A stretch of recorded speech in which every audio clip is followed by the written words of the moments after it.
ओम शांति। 28 मार्च 2021 अव्यक्त बाप दादा के महावाक्य। ओरिजिनल डेट 27 नवंबर 1987। बेहद के वैरागी ही सच्चे राजऋषि। आज बाप दादा सर्व राजऋषियों की दरबार को देख रहे हैं। सारे कल्प में राजाओं की दरबार अनेक बार लगती है, लेकिन यह राजऋषियों की दरबार इस संगम युग पर ही लगती है। राजा भी हो और ऋषि भी हो, यह विशेषता इस समय की इस दरबार की गाई हुई है। एक तरफ राजाई अर्थात सर्व प्राप्तियों के अधिकारी और दूसरे तरफ ऋषि अर्थात बेहद के वैराग्य वृत्ति वाले। एक तरफ सर्व प्राप्ति के अधिकार का नशा और दूसरे तरफ बेहद के वैराग्य का अलौकिक नशा। जितना ही श्रेष्ठ भाग्य उतना ही श्रेष्ठ त्याग, दोनों का बैलेंस, इसको कहते हैं राज ऋषि। ऐसे राज ऋषि बच्चों का बैलेंस देख रहे थे। अभी अभी अधिकारीपन का नशा और अभी अभी वैराग्य वृत्ति का नशा। इस प्रैक्टिस में कहाँ तक स्थित हो सकते हैं, अर्थात दोनों स्थितियों का समान अभ्यास कहाँ तक कर रहे हैं, यह चेक कर रहे थे। नंबरवार अभ्यासी तो सब बच्चे है ही, लेकिन समय प्रमाण इन दोनों अभ्यास को और भी ज्यादा से ज्यादा बढ़ाते चलो। बेहद के वैराग्य वृत्ति का अर्थ ही है वैराग्य अर्थात किनारा करना नहीं, लेकिन सर्व प्राप्ति होते हुए भी हद की आकर्षण मन को व बुद्धि को आकर्षण में नहीं लावे। बेहद अर्थात मैं संपूर्ण संपन्न आत्मा बाप समान सदा सर्व कर्मेंद्रियों की राज्य अधिकारी, इन सूक्ष्म शक्तियों मन बुद्धि संस्कार के भी अधिकारी, संकल्प मात्र भी अधीनता ना हो, इसको कहते हैं राज ऋषि अर्थात बेहद की वैराग्य वृत्ति। यह पुरानी देह व देह की पुरानी दुनिया व व्यक्त भाव वैभवों का भाव, इन सब आकर्षणों से सदा और सहज दूर रहने वाले। जैसे सन्यासी की शक्ति धरनी की आकर्षण से परे कर लेती है, ऐसे साइलेंस की शक्ति इन सब हदों की आकर्षणों से दूर ले जाती है। इसको कहते हैं संपूर्ण संपन्न बाप समान स्थिति। तो ऐसी स्थिति के अभ्यासी बने हो। स्थूल कर्मेंद्रिया यह तो बहुत मोटी बात है। कर्मेंद्रिया जीत बनना यह फिर भी सहज है, लेकिन मन बुद्धि संस्कार इन सूक्ष्म शक्तियों पर विजयी बनना यह सूक्ष्म अभ्यास है।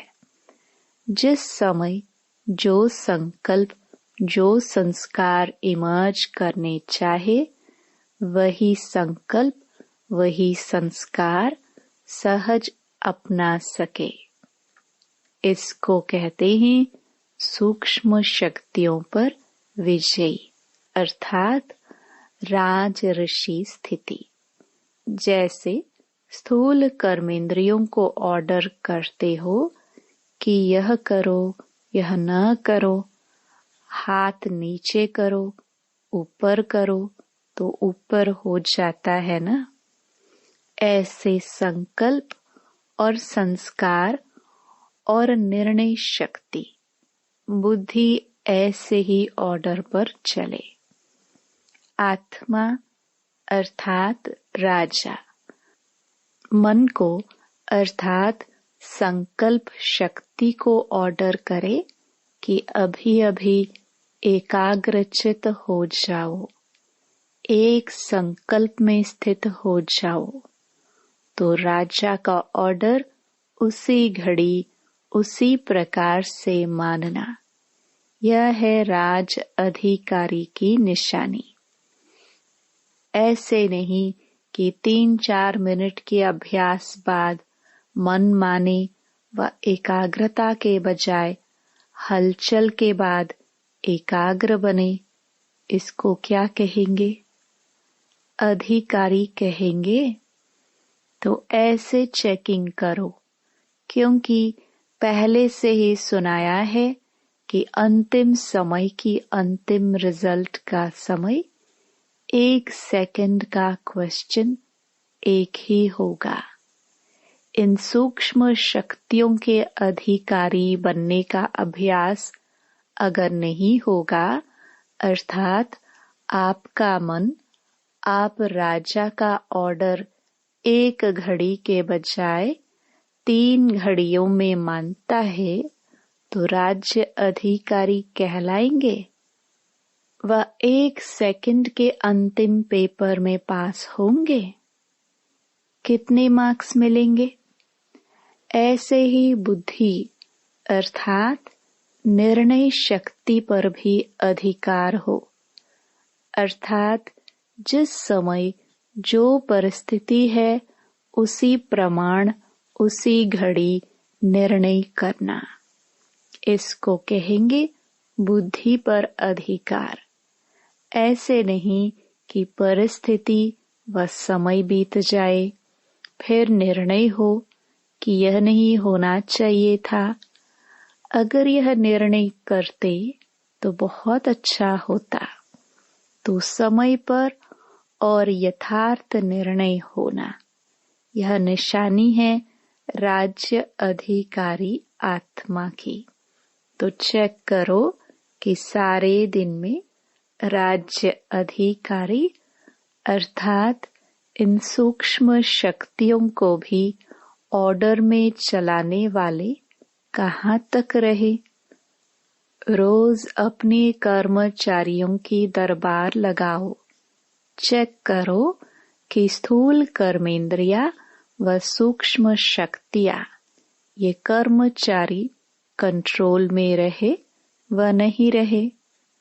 अभी से राज्य अधिकारी बनने के संस्कार अनेक जन्म राज्य अधिकारी बनाएंगे। समझा? इसी प्रकार संस्कार कहाँ धोखा तो नहीं देते हैं। आदि अनादि संस्कार, अनादि शुद्ध श्रेष्ठ पावन संस्कार है, सर्वगण स्वरूप संस्कार हैं और आदिदेव आत्मा के राज्य अधिकारीपन के संस्कार सर्व प्राप्ति स्वरूप के संस्कार हैं। संपन्न संपूर्ण के नेचुरल संस्कार हैं।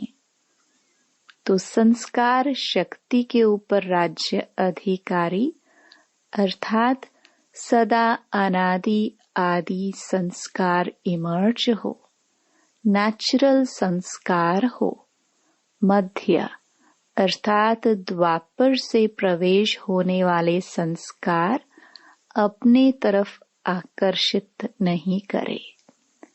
संस्कारों के वश मजबूर न बने।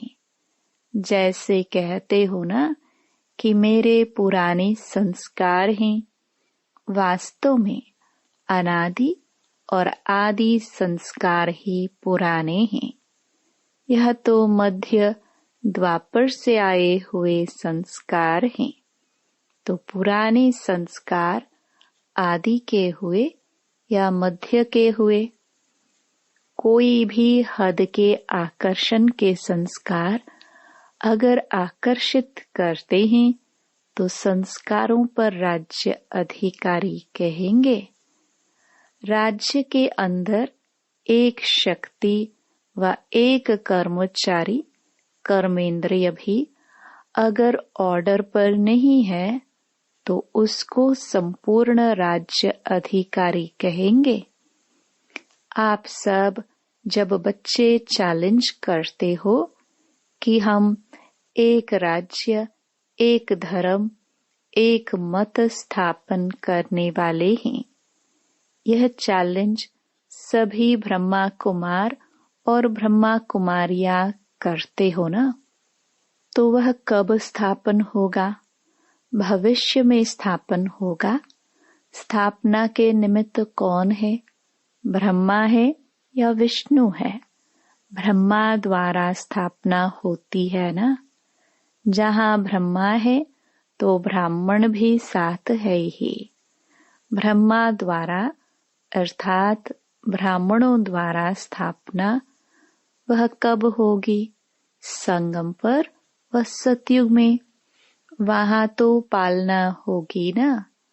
ब्रह्मा व ब्राह्मणों द्वारा स्थापना यह अभी होनी है।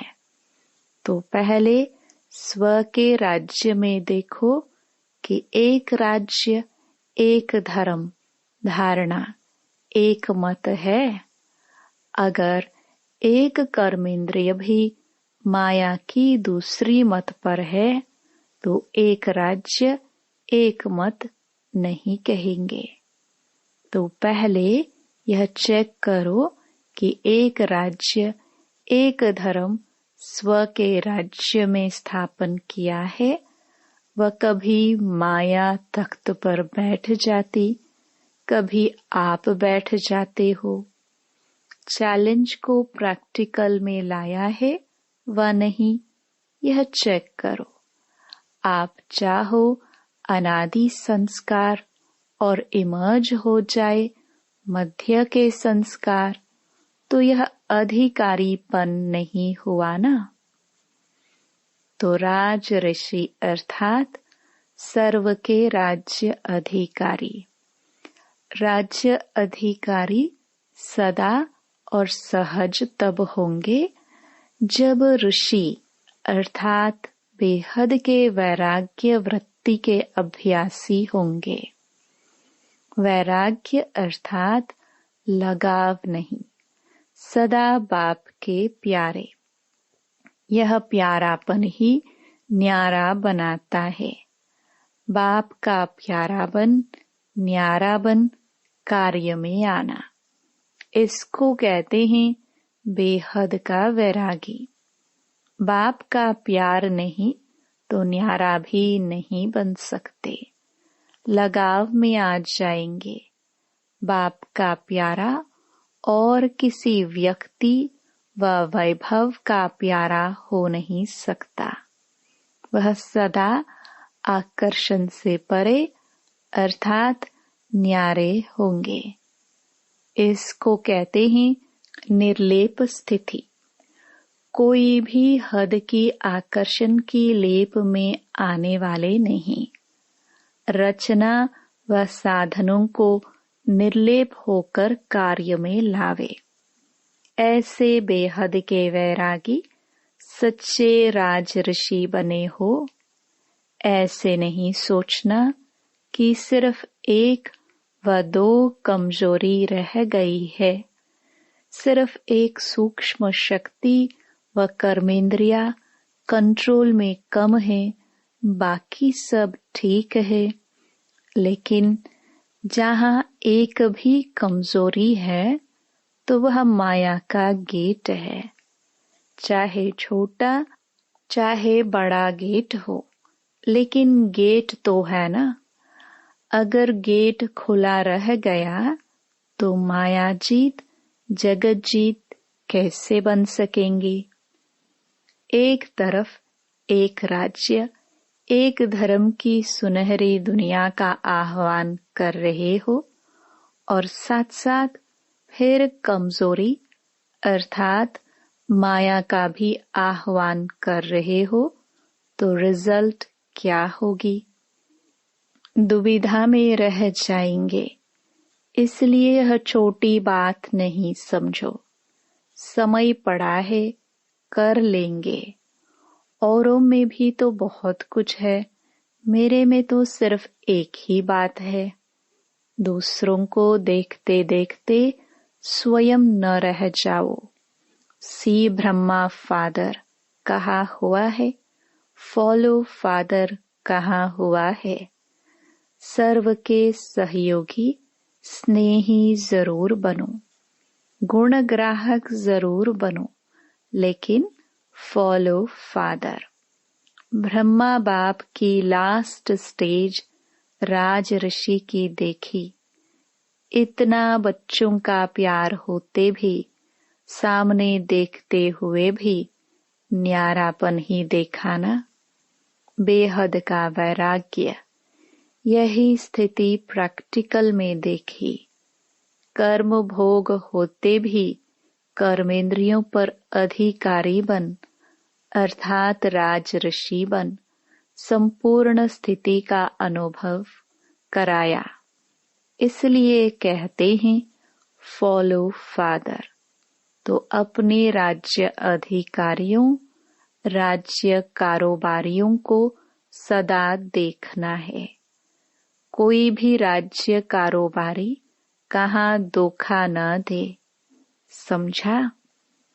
अच्छा, आज भिन्न भिन्न स्थानों से एक स्थान पर पहुंच गए हैं। इसी को ही नदी सागर का मेला कहा जाता है। मेले में मिलना भी होता है और माल भी मिलता है। इसलिए सभी मेले में पहुंच गए हैं। नए बच्चों की सीजन का यह लास्ट ग्रुप है। पुरानों को भी नए के साथ चांस मिल गया है। प्रकृति भी अभी तक प्यार से सहयोग दे रही है, लेकिन इसका एडवांटेज नहीं लेना, नहीं तो प्रकृति भी होशियार है। अच्छा, चारों ओर के सदा राज ऋषि बच्चों को सदा स्वयं पर राज्य करने वाले, सदा विजयी बन निर्विघ्न राज्य कारोबार चलाने वाले राज्य अधिकारी बच्चों को, सदा बेहद के वैराग्य वृत्ति में रहने वाले सभी ऋषि कुमार कुमारियों को सदा बाप के प्यारे बन न्यारे हो कार्य करने वाले न्यारे और प्यारे बच्चों को, सदा ब्रह्मा बाप को फॉलो करने वाले वफादार बच्चों को बाप दादा का याद प्यार और नमस्ते। पार्टियों से अव्यक्त बाप दादा की मुलाकात। 1. अनेक बार की विजयी आत्मा है। ऐसा अनुभव करते हो? विजयी बनना मुश्किल लगता है या सहज? क्योंकि जो सहज बात होती है वह सदा हो सकती है, मुश्किल बात सदा नहीं होती। जो अनेक बार कार्य किया हुआ होता है वह स्वतः ही सहज हो जाता है। कभी कोई नया काम किया जाता है तो पहले मुश्किल लगता है, लेकिन जब कर लिया जाता है तो वही मुश्किल काम सहज लगता है। तो आप सभी इस एक बार के विजयी नहीं हो, अनेक बार के विजयी हो। अनेक बार के विजयी अर्थात सदा सहज विजयी का अनुभव करने वाले। जो सहज विजयी हैं उनके हर कदम में ऐसे ही अनुभव होता है कि यह सब कार्य हुआ ही पड़े हैं। हर कदम में विजय हुई पड़ी है। होगी या नहीं, यह संकल्प भी नहीं उठ सकता। जब निश्चय है कि अनेक बार के विजयी हैं, तो होगी या नहीं होगी यह क्वेश्चन नहीं। निश्चय की निशानी है नशा, और नशे की निशानी है खुशी। जिसको नशा होगा वह सदा खुशी में रहेगा। सदा विजयी में भी कितनी खुशी होती है। जब भी कहाँ विजय प्राप्त करते हैं तो बाजे गाजे बजाते हैं ना। तो जिसको निश्चय और नशा है तो खुशी जरूर होगी। वह सदा खुशी में नाचता रहेगा। शरीर से तो कोई नाच सकते हैं, कोई नहीं भी नाच सकते हैं, लेकिन मन में खुशी का नाचना, यह तो बेड पर बीमार भी नाच सकता है। कोई भी हो, यह नाचना सबके लिए सहज है, क्योंकि विजयी होना अर्थात स्वतः खुशी के बाजे बजाना। जब बाजे बजते हैं तो पांव आपे ही चलते रहते हैं। जो नहीं भी जानते होंगे वह भी बैठे बैठे नाचते रहेंगे। पांव हिलेगा, कांध हिलेगा। तो आप सभी अनेक बार के विजयी हो। इसी खुशी में सदा आगे बढ़ते चलो। दुनिया में सबको आवश्यकता ही है खुशी की। चाहे सब प्राप्तियां हो, लेकिन खुशी की प्राप्ति नहीं है। तो जो अविनाशी खुशी की आवश्यकता दुनिया को है, वह खुशी सदा बांटते रहो। 2. अपने को भाग्यवान समझ हर कदम में श्रेष्ठ भाग्य का अनुभव करते हो, क्योंकि इस समय बाप भाग्य विधाता बन भाग्य देने के लिए आए हैं। भाग्य विधाता भाग्य बांट रहा है। बांटने के समय जो जितना लेने चाहे उतना ले सकता है। सभी को अधिकार है, जो ले जितना ले। तो ऐसे समय पर कितना भाग्य बनाया है यह चेक करो, क्योंकि अब नहीं तो फिर कब नहीं। इसलिए हर कदम में भाग्य की लकीर खींचने का कलम बाप ने सभी बच्चों को दिया है। कलम हाथ में है और छुट्टी है। जितनी लकीर खींचना चाहो उतना खींच सकते हो। कितना बढ़िया चांस है। तो सदा इस भाग्यवान समय के महत्व को जान इतना ही जमा करते हो ना। ऐसे न हो कि चाहते तो बहुत थे लेकिन कर न सके, करना तो बहुत था लेकिन किया इतना। यह अपने प्रति उल्हना रहना जाए, समझा। तो सदा भाग्य की लकीर श्रेष्ठ बनाते चलो और औरों को भी इस श्रेष्ठ भाग्य की पहचान देते चलो। वाह मेरा श्रेष्ठ भाग्य। यही खुशी के गीत सदा गाते रहो। 3. सदा अपने को स्वदर्शन चक्रधारी श्रेष्ठ आत्माएं अनुभव करते हो। स्वदर्शन चक्र अर्थात सदा माया के अनेक चक्रों से छुड़ाने वाला। स्वदर्शन चक्र सदा के लिए चक्रवर्ती राज्य भाग्य के अधिकारी बना देता है। यह स्वदर्शन चक्र का ज्ञान इस संगम युग पर ही प्राप्त होता है। ब्राह्मण आत्माएं हो इसलिए स्वदर्शन चक्रधारी हो। ब्राह्मणों को सदा चोटी पर दिखाते हैं, छोटी अर्थात ऊंचा, ब्राह्मण अर्थात सदा श्रेष्ठ कर्म करने वाले, ब्राह्मण अर्थात सदा श्रेष्ठ धर्म धारणाओं में रहने वाले, ऐसे ब्राह्मण होना। नामधारी ब्राह्मण नहीं, काम करने वाले ब्राह्मण, क्योंकि ब्राह्मणों का अभी अंत में भी कितना नाम है। आप सच्चे ब्राह्मणों का ही यह यादगार अब तक चल रहा है। कोई भी श्रेष्ठ काम होगा तो ब्राह्मणों को ही बुलाएंगे, क्योंकि ब्राह्मण ही इतने श्रेष्ठ हैं। तो किस समय इतने श्रेष्ठ बने हो? अभी बने हो, इसलिए अभी तक भी श्रेष्ठ कार्य का यादगार चला आ रहा है। हर संकल्प, हर बोल, हर कर्म श्रेष्ठ करने वाले, ऐसे स्वदर्शन चक्रधारी श्रेष्ठ ब्राह्मण हैं। सदा इसी स्मृति में रहो। अच्छा, वरदान। अपने पूजन को स्मृति में रख हर कर्म पूजनीय बनने वाले परम पूज्य भव। आप बच्चों की हर शक्ति का पूजन देवी देवताओं के रूप में होता है।